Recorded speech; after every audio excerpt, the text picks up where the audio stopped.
Hola, bienvenidos a esta pequeña presentación sobre fundamentos para el diseño de proteínas recombinantes. El objetivo de esta presentación es hacer un recorrido por los pasos necesarios para el diseño de estas proteínas, recordando que las proteínas recombinantes son aquellas que incorporan elementos diferentes a los de su origen que son necesarios para su expresión en diferentes sistemas. Para poder ver cómo se diseña una proteína recombinante, vamos a escoger un gen que nos interese, el cual sea capaz de sintetizar una proteína. En este caso, yo elegí el gen CAP23, que también se conoce como BASP1, el cual es un gen que está implicado en la reparación axonal presente en las neuronas. La información de la secuencia de ADN de este gen lo podemos encontrar en el apartado de nucleótidos del Centro Nacional para la Información Biotecnológica, y aquí podemos encontrar las secuencias de muchos genes relevantes. En esta diapositiva pueden observar en su lado derecho que podemos encontrar todos los organismos en los que podemos encontrar este gen. A nosotros nos interesa el humano, por lo cual vamos a escoger el apartado de Homo sapiens.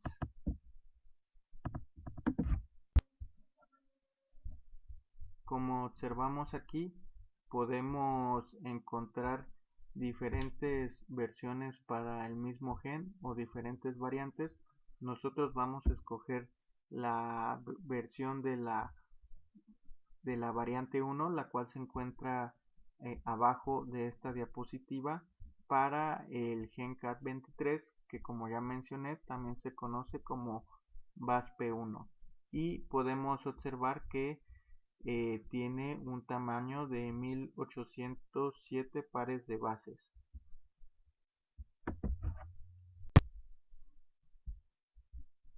Al dar clic en la variante 1 para el gen BASP1, podemos encontrar mucha información sobre este gen. Por ejemplo, el locus, es decir, la región en donde se localiza este gen, también su definición, es decir, a qué se refieren las siglas BASP1. También podemos encontrar sus números de acceso, con los cuales también se puede encontrar la información de este gen, a qué organismo también pertenece esta secuencia que estamos revisando, y también podemos encontrar los trabajos en donde ha sido reportado anteriormente este gen, donde aunque se ha reportado el gen BASP1 para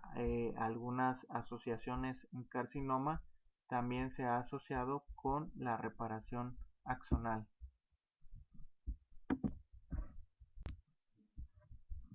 Dentro de otra información que aparece para este gen, podemos encontrar la secuencia codificante, que la podemos encontrar en la parte de abajo, representada aquí como CDS por sus siglas en inglés, que se refiere a la secuencia codificante. Si nosotros damos clic en este apartado, vamos a poder observar la secuencia codificante de este gen.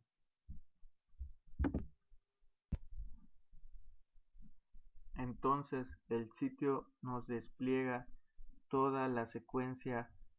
para el gen BASP1, donde solo una porción de esta secuencia que nos muestra el sitio es la secuencia codificante,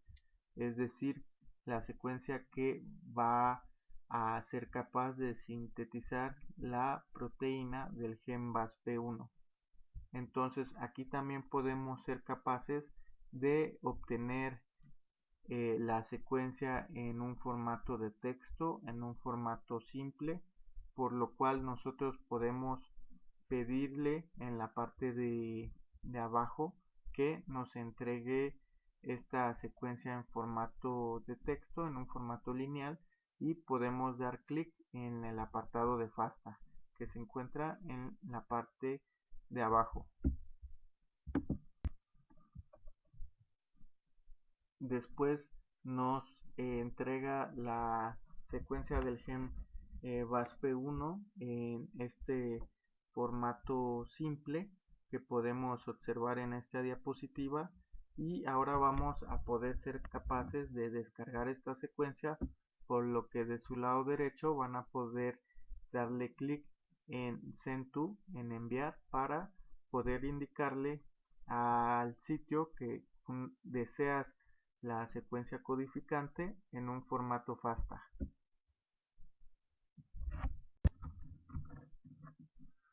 Además de poder descargar un formato FASTA de la secuencia del gen de interés,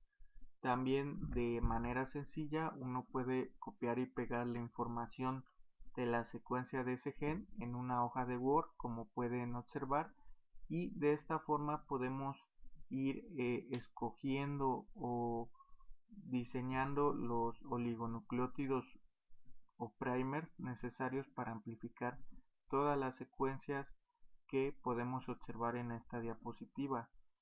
Aquí es importante mencionar que no solo va a ser necesario escoger las secuencias de donde queremos que amplifique de inicio a final, sino que también va a ser importante agregar otras secuencias que van a ser necesarias para que nosotros podamos incorporar esta secuencia en unos plásmidos que nos van a ayudar con el diseño de nuestras proteínas recombinantes. Como pueden ver, seleccioné en amarillo las secuencias o regiones que me interesa que sean los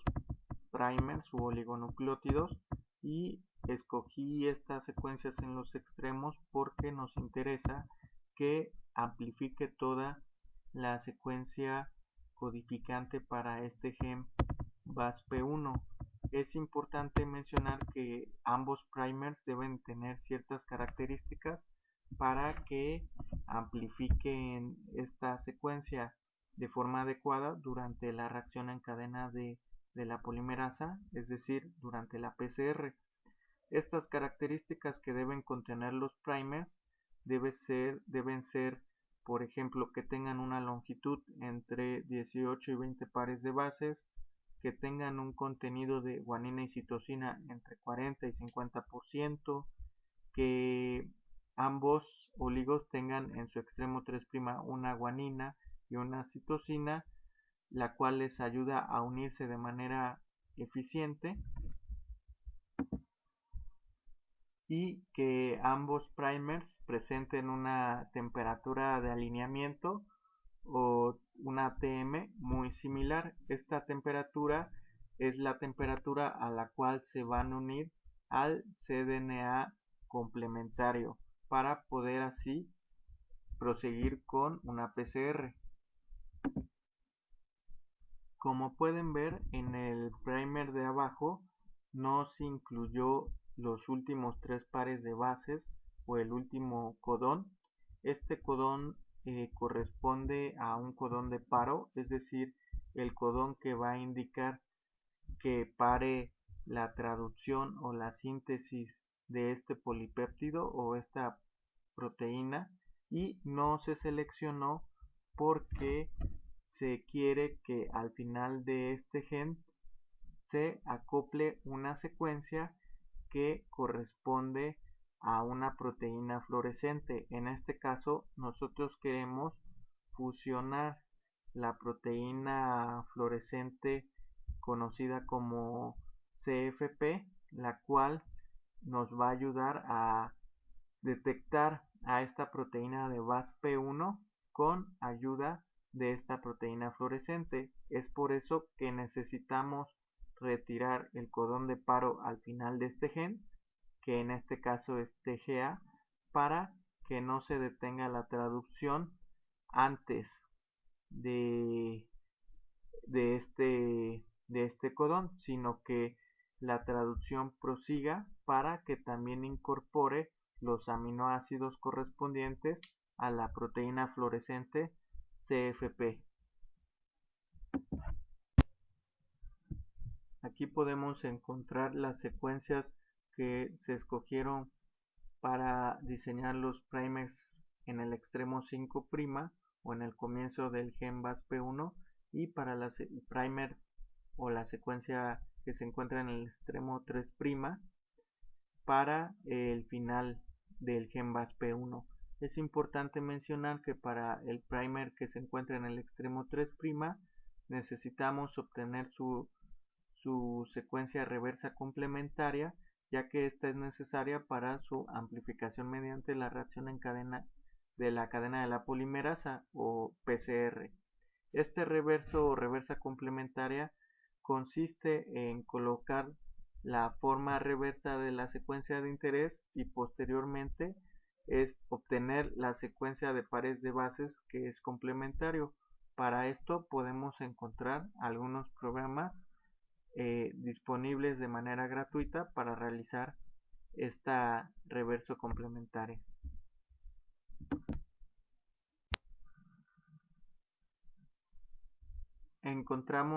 Encontré este programa disponible de forma gratuita conocida como bioinformatic.org,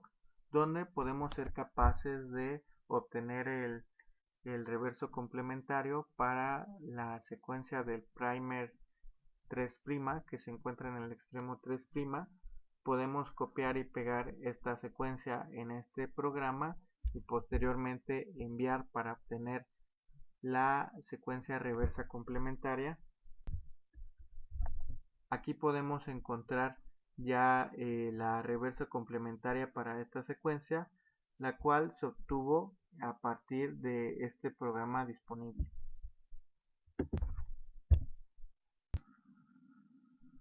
Después, con las secuencias obtenidas para el primer en el extremo 5' y para el primer en el extremo 3', del cual ya obtuvimos su secuencia reversa complementaria, podemos hacer uso de otro programa conocido como PERPRIMER y que también se encuentra disponible para su uso gratuito, y en este podemos ver que podemos también ver y continuar el diseño de nuestros primers, donde nos va a servir, como pueden ver del lado derecho se encuentra esta opción en la parte superior del lado derecho, donde nos va a servir para ver la temperatura de alineamiento de cada uno de nuestros primers para que sean lo más similar posibles, para que ambos primers u oligonucleótidos se puedan unir a las secuencias del cDNA complementario. Más adelante también vamos a ver qué es el cDNA complementario y por qué tiene relación con el diseño de proteínas recombinantes.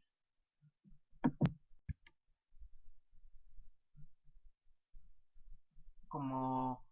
pueden ver, aquí colocamos ya en la sección de primers que pueden ver del lado derecho superior nuestras dos secuencias de los primers del extremo 5' que se considera el primer forward y el primer reverso, que es la secuencia que escogimos en el extremo 3' de nuestro gen de interés. Aquí podemos ver que al calcular la TM nos entrega varios datos. El que más nos interesa es la temperatura de alineamiento, donde que podemos ver que para el primer forward o el primer 5' es de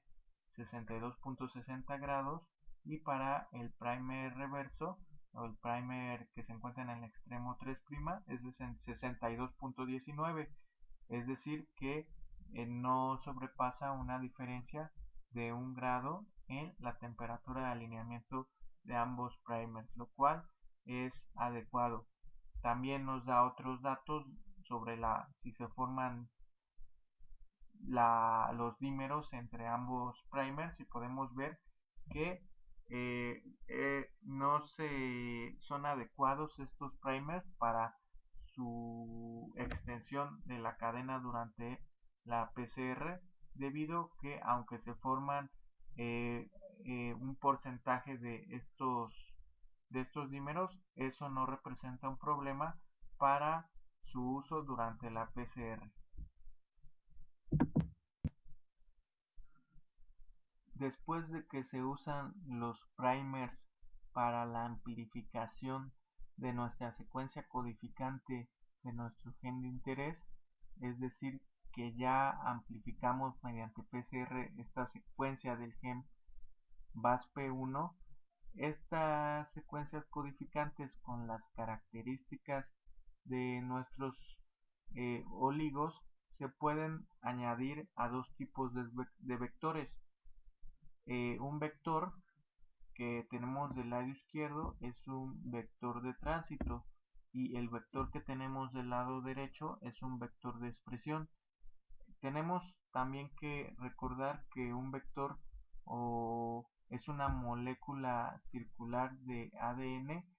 que se encuentra presente principalmente en bacterias. El vector que tenemos del lado derecho es el vector que va a incorporar nuestra proteína fluorescente, que se conoce CFP, en el extremo carboxilo terminal de nuestra proteína que viene del gen BASP1. Es decir, que este gen BASP1 va a tener en su extremo 3' o en su extremo final esta proteína fluorescente. Es por eso que durante el diseño de los primers nosotros quitamos el codón de paro para que se pueda seguir sintetizando esta proteína fluorescente conocida como CFP. Aquí podemos encontrar un sitio de clonación múltiple que posee varios sitios de restricción, y aunque podemos insertar nuestra secuencia de interés del gen BASP1 en un vector linearizado, en un vector abierto de este gen, no es muy recomendable porque a veces, una vez insertados las secuencias de interés en este tipo de vectores, no es muy eficiente la amplificación de este vector en bacterias, es decir, la bacteria a veces no puede generar muchas copias de estos vectores de expresión. Debido al tamaño de este vector de expresión, que es más grande que un vector de tránsito como el del lado izquierdo, y también debido a que a veces la proteína que se puede llegar a expresar a partir de estos vectores de expresión ya fusionada, es decir, nuestro gen BASP1 ya fusionada a la CFP, la proteína que se produzca o la proteína quimérica que se produzca puede ser letal para la bacteria. Es por eso que una estrategia para poder insertar, o también como se le conoce, clonar nuestra secuencia de interés, lo podemos hacer o la podemos insertar en los vectores conocidos como vectores de tránsitos, como el que podemos ver del lado izquierdo. Además, estos vectores de tránsito tienen la característica que pueden amplificarse o replicarse muchas veces dentro de dentro de una bacteria, lo cual lo hace muy ventajoso al momento de que nosotros queremos extraer este plásmido que ya tendría nuestra secuencia de interés insertada o clonada. Otra característica de estos vectores de tránsito es que también tienen sitios de clonación múltiple, y estos sitios pues tienen secuencias blanco, es decir, secuencias a las que se unen diferentes enzimas de restricción para su corte, ¿no? Entonces podemos ver que estas secuencias de ambos lados, muchas veces estos vectores ya se venden de manera comercial y se venden de forma linearizada o abierta, por decirlo así, y esto facilita la incorporación de los insertos o de los fragmentos que queremos clonar. En este caso vemos que este vector de tránsito tiene unas enzimas acopladas, unas topoisomerasas que facilitan la inserción de las secuencias que queremos insertar. Además, estos vectores de tránsito ya linearizados son capaces de clonar o insertar fragmentos con extremos romos, es decir, estos fragmentos no tienen extremos cohesivos, ¿no? Entonces, una vez que nosotros purificamos nuestro fragmento de un gel o nuestra secuencia de interés, la purificamos de un gel de agarosa, estos fragmentos se pueden insertar directamente en este vector sin ningún otro proceso adicional. Una vez clonada nuestra secuencia de interés en estos vectores de tránsito, también podemos observar que en el vector tenemos algunos cassettes o algunas secuencias que pertenecen a genes de resistencia para canamicina o ciosina. Estos genes de resistencia nos van a ayudar a seleccionar las bacterias que sí poseen nuestro inserto de interés, porque al momento de introducir estos plásmidos ya con nuestra secuencia de interés clonada en las bacterias para que puedan ser amplificados estos plásmidos, nosotros vamos a poder identificar a las bacterias que tienen nuestros plásmidos con la secuencia que nos interesa amplificar, y esto es porque estas bacterias se les introducen estos plásmidos y se crecen en placas de LB con medio sólido que ya tienen incorporado el antibiótico canamicina. Por ejemplo, por lo tanto, las bacterias que no hayan incorporado el inserto y que haya quedado el vector de manera linearizada no van a poder expresar el gen de resistencia a canamicina para que les ayude a sobrevivir en la placa que contiene este antibiótico. Por el contrario, las bacterias que sí hayan podido insertar la secuencia y hayan podido generar un vector circular van a poder expresar de manera correcta este gen de resistencia a canamicina, y van a poder por lo tanto sobrevivir a las placas de medio luria, a las placas sólidas de LB que tienen antibiótico, porque van a expresar este gen de resistencia. Y esto es porque los vectores que se encuentran de forma lineal tienden a ser degradados y a no expresar este gen de resistencia en placas de LB con antibiótico, debido a que estos vectores, cuando se encuentran en su forma lineal, tienden a ser degradados. Es importante mencionar que algunas de las secuencias para los vectores de tránsito de expresión también se encuentran disponibles para su acceso. Tenemos esta base de datos conocida como AGENE, o también donde podemos buscar estas secuencias del plásmido que contiene la secuencia que expresa nuestra proteína CFP, y a este plásmido es al que nosotros le vamos a agregar o le vamos a insertar nuestra secuencia de interés. Por lo tanto, si nos interesa conocer esta secuencia, podemos buscarla en algunos sitios disponibles en la red, ¿no? Entonces, en estos sitios nosotros podemos encontrar, además de diferente tipo de información, desde qué tipo de plásmido es, en dónde lo podemos expresar,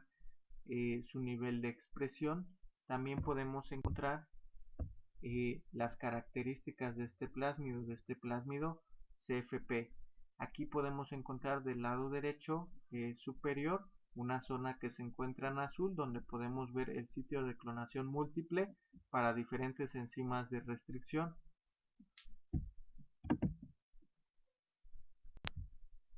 Aquí podemos ver una ampliación de este sitio de clonación múltiple que se encuentra en azul, y en la parte que sigue de este sitio de clonación múltiple podemos encontrar a nuestra proteína CFP para su incorporación en el extremo carboxilo terminal de nuestro gen BASP1.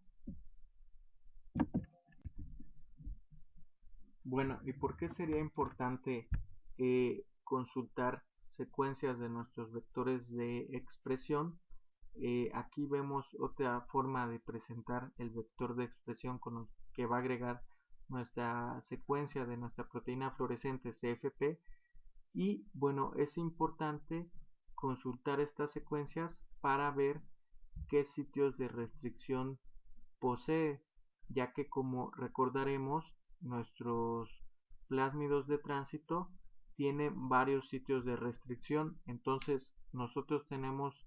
que procurar que los sitios de restricción presentes en los vectores de tránsito también se encuentren presentes en los vectores de expresión,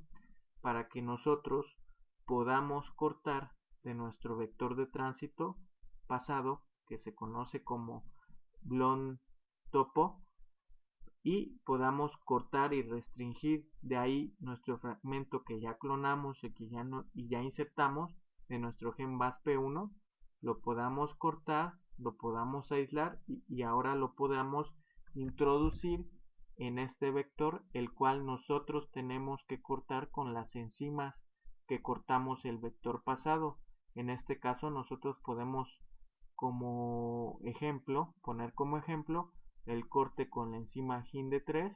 y con la enzima AG1. Entonces, una vez que se realice estos cortes en este plásmido de expresión y quede este plásmido linearizado, es decir, abierto, nosotros podemos cortar nuestro vector de tránsito anterior, purificar ese fragmento que cortamos e insertarlo en este vector linearizado previamente con las enzimas HindE3 y AG1 que se usaron previamente en el otro vector. Como pueden ver en esta hoja técnica para este vector, podemos ver que abajo del sitio de clonación múltiple se encuentra el sitio de inicio de la traducción para nuestra proteína CFP fluorescente, y porque podemos observar el sitio ATG que indica el comienzo de la incorporación de la metionina.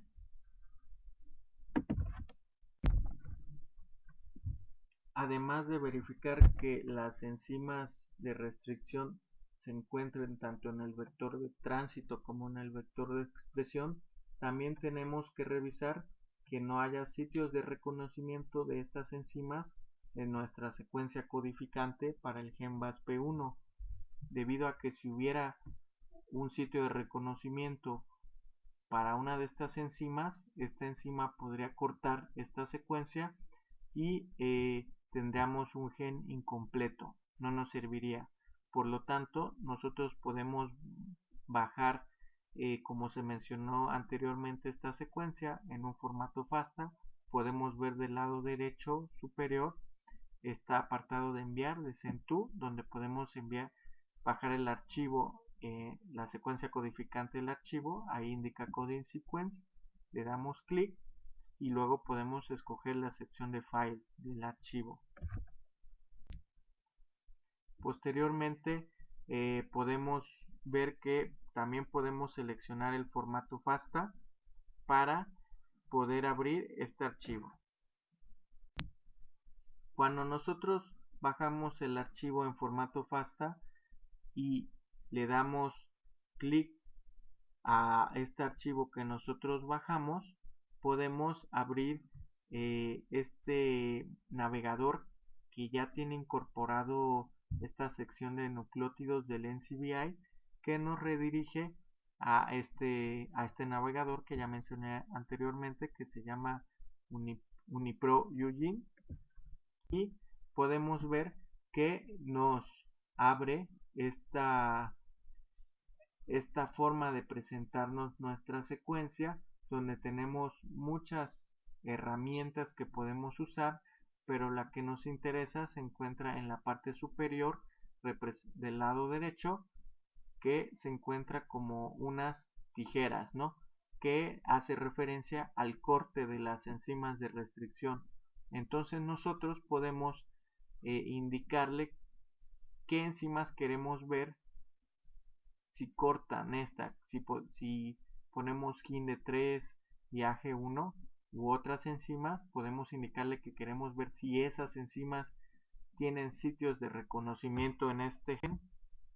y aquí podemos ver de forma ampliada dónde se encuentra esta herramienta en la parte superior, que representa unas tijeras, que se refiere a los sitios de restricción encontrados, ¿no? Posteriormente nosotros le podemos indicar qué enzimas podemos buscar, como la HindE3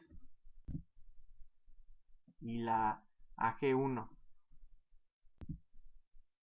También podemos incluir otros sitios de restricción, solo para ejemplificar que esta herramienta nos sirve para verificar que no haya sitios de corte en esta secuencia que nos puedan afectar.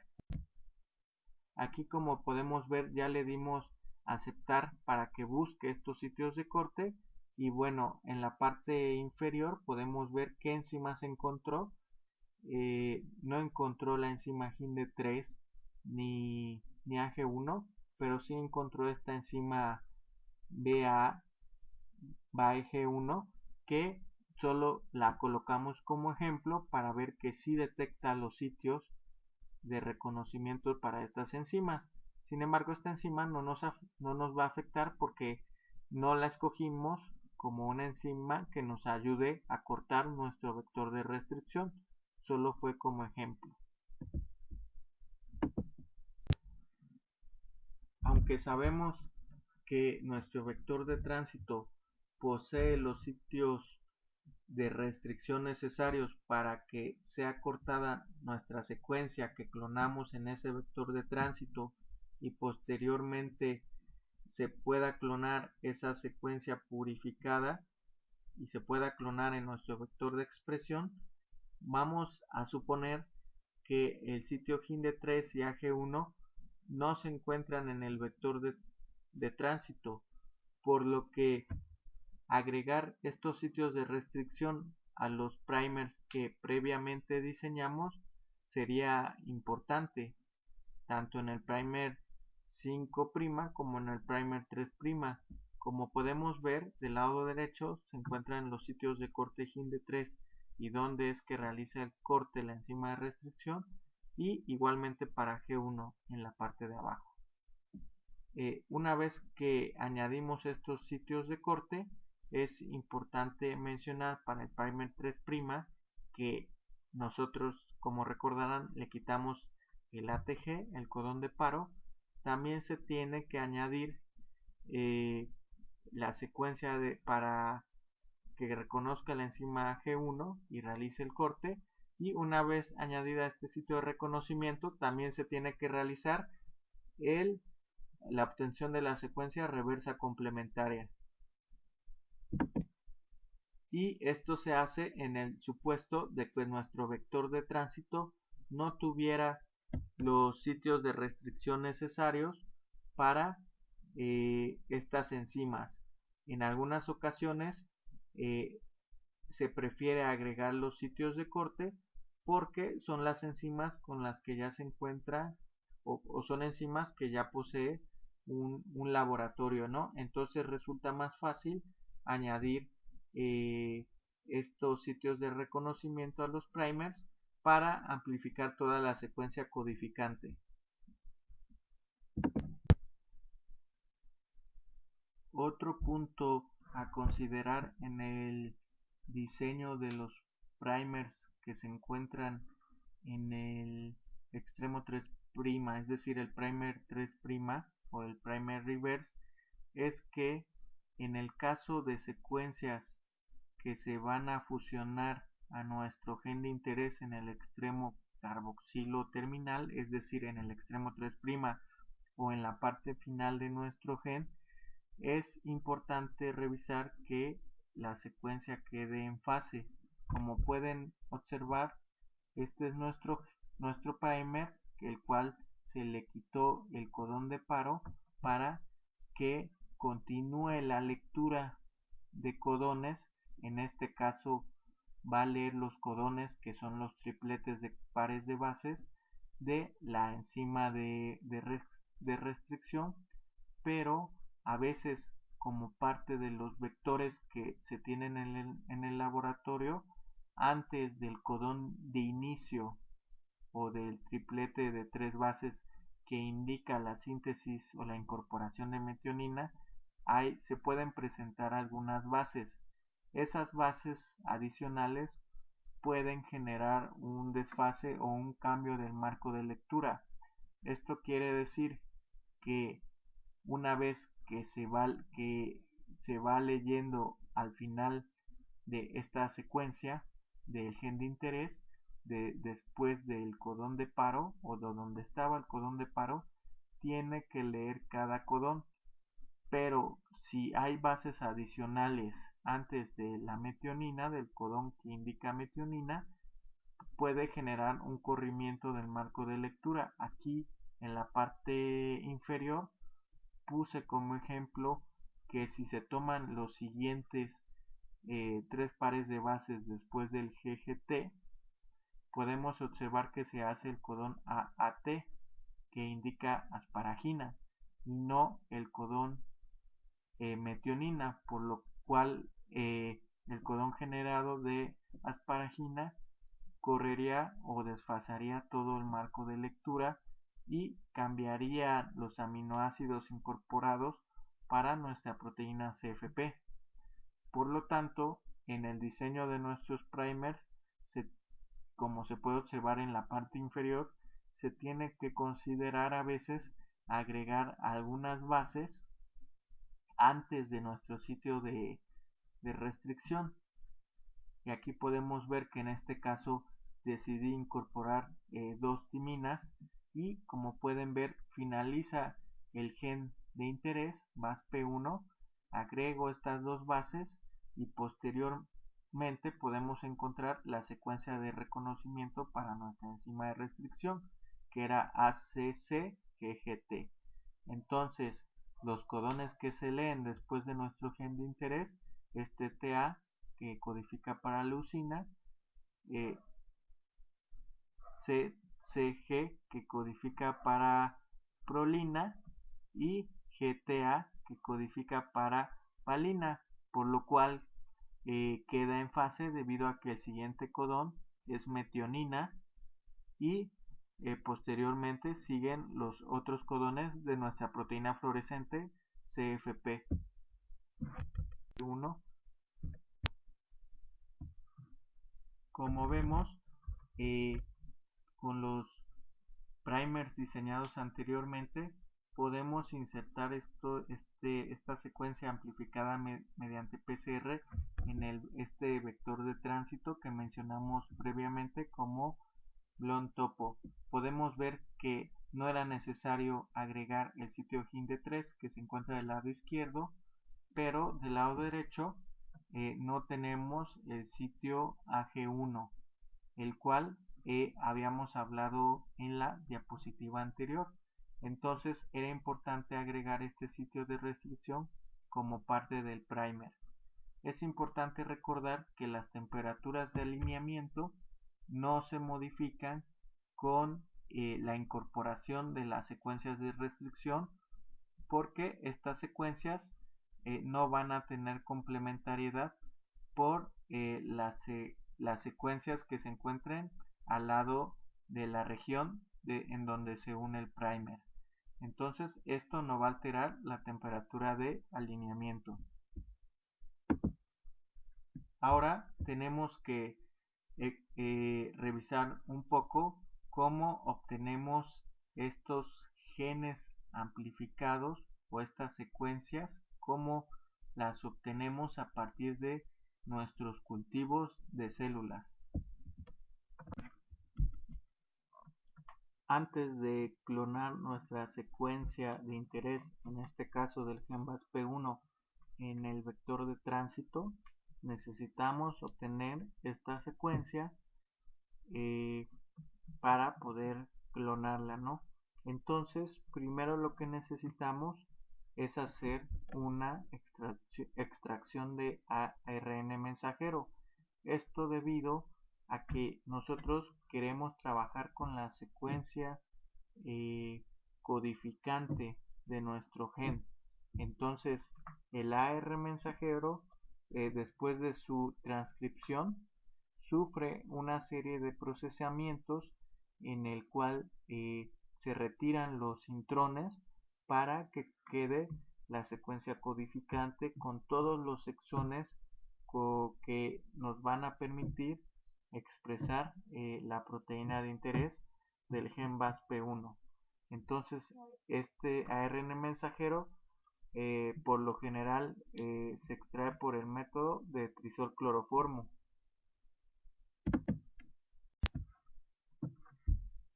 Después es necesario sintetizar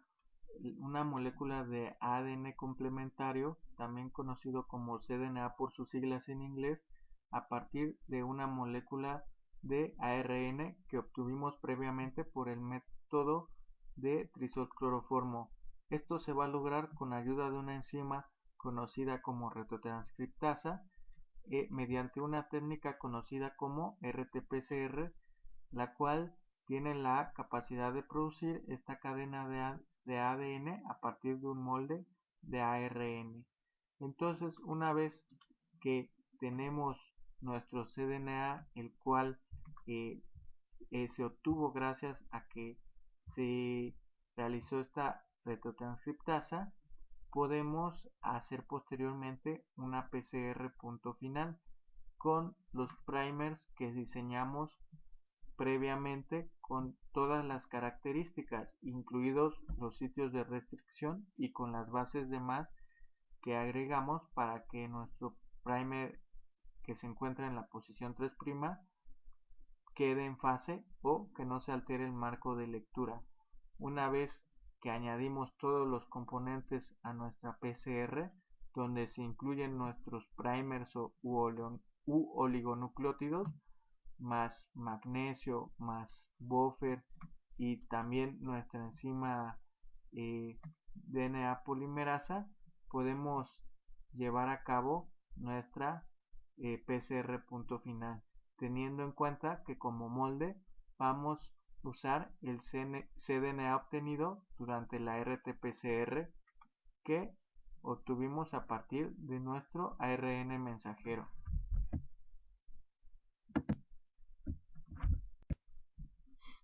Después de hacer nuestra PCR punto final, donde ya amplificamos nuestro fragmento, nuestra secuencia de interés para el gen BASP1, se realiza una electroforesis donde se colocan nuestras muestras en un gel de agarosa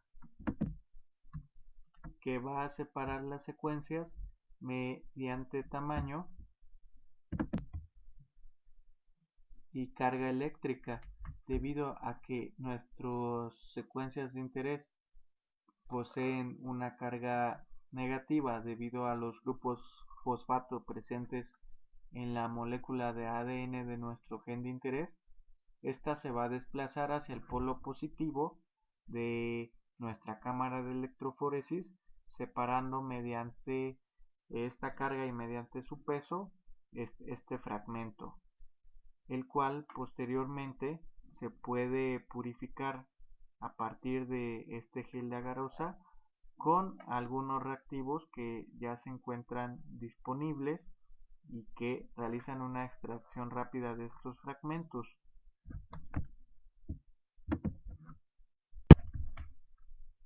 Una vez que se tienen los fragmentos purificados a partir de un gel de agarosa de nuestra secuencia codificante para BASP1,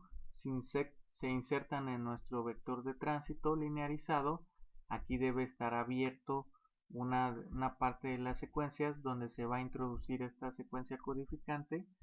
Y una vez que tenemos nuestro plásmido completo, se va a introducir en unas bacterias E. coli mediante un proceso llamado transformación, en el que bacterias competentes o tratadas previamente con altas concentraciones de cloruro de calcio y un choque térmico, se introduce este plásmido en estas bacterias. Posteriormente se seleccionan estas bacterias en medio LB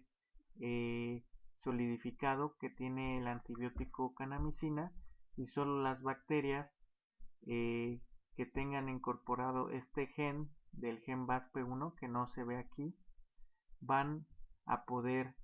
crecer en un medio LB con antibiótico, porque los vectores linearizados de Blond topo se son degradados debido a que están linearizados. Solo los vectores que se vuelven circulares por la inserción de nuestra secuencia pueden presentar mayormente la resistencia a kanamicina, a este antibiótico, una vez que se introducen en las bacterias, que por lo general son E. coli, pueden ser la cepa DH5 alfa o TOP10. Posteriormente se realiza una extracción de estos plásmidos, que pueden ver ustedes aquí del lado derecho representados en azul, y se realiza la extracción de estos plásmidos que contienen nuestros vectores de tránsito, y posteriormente se pueden visualizar mediante un gel de agarosa.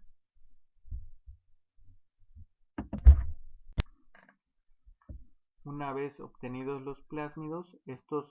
se pueden mandar a secuenciar con los mismos primers que diseñamos, o con otros primers para escanear o revisar mediante la secuenciación de Sanger que se encuentre incorporada nuestra secuencia de interés. Además de verificar que se encuentra nuestra secuencia, podemos revisar que la secuencia esté correcta en comparación con los reportes que se encuentran en la literatura, debido a que algunas veces durante la amplificación de estas secuencias mediante PCR,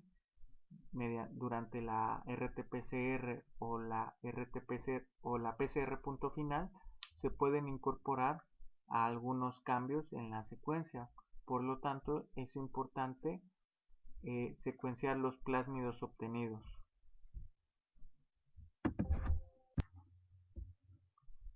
Una vez que obtuvimos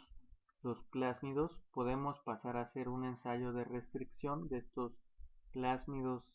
o vectores de tránsito que contienen nuestra secuencia de interés, y aquí tenemos la representación de un gel de agarosa en el lado superior izquierdo, donde tenemos nuestro marcador de peso, que es una guía para ver que nuestra secuencia se encuentra en el peso esperado. En el segundo carril podemos ver que se simuló un ensayo de restricción con las dos enzimas que mencionamos anteriormente, HindE3 y AG1, donde vemos que el fragmento más pequeño correspondería a nuestra secuencia de interés, porque el vector tiene una longitud mucho más grande que nuestra secuencia. Por lo tanto, nuestra secuencia de interés va a migrar más rápido y en una posición más inferior. En el tercer carril tenemos un control, que es una secuencia sin restringir, para comparar la secuencia que sí sufrió un corte y una secuencia que no. Esto se hace usualmente solo para verificar que los cortes se hayan hecho de forma correcta. Posteriormente se corta la banda que corresponde a nuestra secuencia de interés, y esto lo sabemos porque debe coincidir con el peso esperado, y posteriormente se purifica mediante kits comerciales, ¿no? Entonces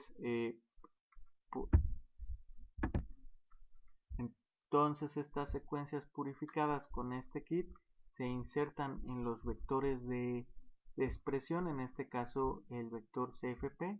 que añade esta proteína fluorescente en el extremo carboxilo o en la parte final de nuestro gen,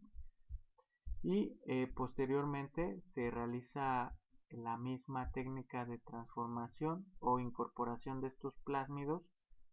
que tuvieron que estar previamente linearizados con las enzimas GINDE3 y AG1 para que nosotros podamos insertar nuestro vector, que también fue cortado con GINDE3 y AG1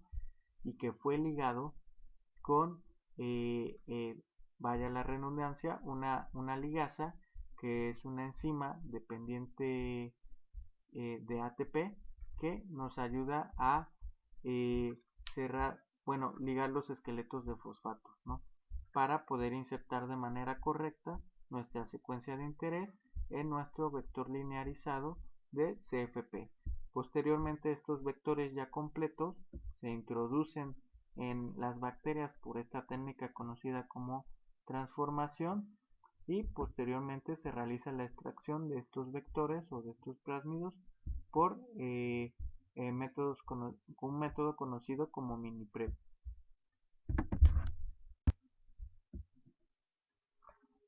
Una vez que ya tenemos nuestro plásmido de expresión con nuestra secuencia de interés, ya con la proteína CFP acoplada al gen BASP1, podemos realizar una PCR punto final donde se utilicen otros primers diferentes a los que diseñamos, solo para verificar que nuestra secuencia se insertó en fase o que tiene el marco de lectura correcto. Esto se logra diseñando primers que incluyan parte del vector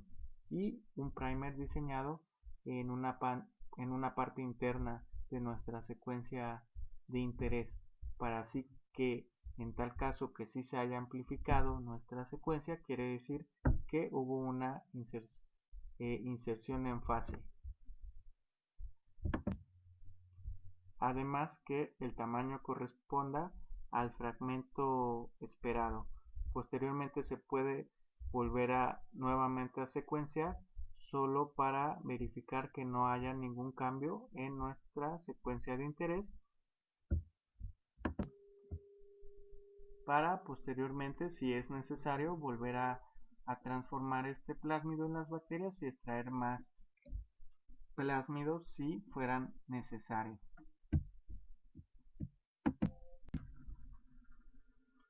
Ya que se realizó la extracción de plásmido con la técnica mini-prep y se verificó que el plásmido está correctamente purificado mediante una electroforesis en un gel de agarosa, podemos ahora sí probar que este plásmido o este vector de expresión que contiene nuestro gen BASP1 unido a la CFP se exprese en un cultivo que sea de nuestro interés. En este caso puede ser un cultivo de neuronas, y esto se hace mediante una transfección transitoria con lipofectamina, en el cual este reactivo conocido como lipofectamina va a ayudar a la incorporación del vector de expresión en nuestras células de interés, en este caso en este cultivo celular de neuronas, debido a que el gen BASP1 se ha asociado con la reparación de axones que están presentes en las neuronas. Posteriormente a que se hizo esta transfección con lipofectamina, podemos utilizar estas células para realizar algunas técnicas conocidas como Western blot o como inmunocitoquímica. En la primera podemos ver que se haya expresado la proteína en el peso esperado, y en la inmunocitoquímica podemos mediante microscopía confocal podemos ver la presencia de nuestra proteína recombinante. Entonces, estas son algunos fundamentos para conocer de manera general cómo se diseñan los vectores de expresión para generar nuestras proteínas recombinantes que pueden ser usadas con diferentes propósitos, desde conocer la localización subcelular de una proteína de interés en cierto tipo de tejido o células, o también se pueden realizar ensayos de interacción con esta proteína recombinante en conjunto con el diseño de otras proteínas recombinantes para hacer estudios de interacción. Entonces, esto sería todo en esta presentación. Espero que haya sido de utilidad y espero dejen sus comentarios para saber si se puede mejorar la información proporcionada. Muchas gracias.